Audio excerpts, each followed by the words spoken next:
ধীরগতিতে নোয়াখালীতে নামছে বন্যার পানি, অন্যদিকে পাল্লা দিয়ে বাড়ছে পানিবাহিত বিভিন্ন রোগ। এর মধ্যে সবচেয়ে বেশি দেখা দিয়েছে ডায়রিয়ার প্রকোপ। আক্রান্ত হচ্ছে শিশু ও বৃদ্ধরা।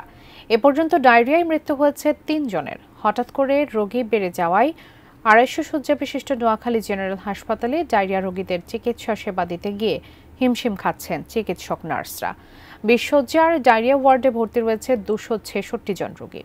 ওষুধের সংকটের পাশাপাশি রয়েছে ওষুধ না দেওয়ার অভিযোগও। রোগীর চাপে অনেকের ঠাঁই মিলছে না হাসপাতালে। কেউ বারান্দায়, আবার কেউ মেঝেতে, কাউকে সেবা নিতে হচ্ছে সিঁড়িতে বসে। এর সাথে বাড়তি বিড়ম্বনার নোংরা পরিবেশ। রোগীর স্বজনদের অভিযোগ, হাসপাতাল থেকে তেমন কোনো ওষুধও সরবরাহ করা হচ্ছে না, সবই কিনতে হচ্ছে বাহির থেকে। বন্যার এই দুর্যোগে স্বাস্থ্য অধিদপ্তর থেকে পর্যাপ্ত জরুরি ওষুধ সরবরাহ নিশ্চিত করার দাবি ভুক্তভোগীদের। সিটটাও পাই না, সেটাও টাকা দিয়ে নিতে হয়েছে।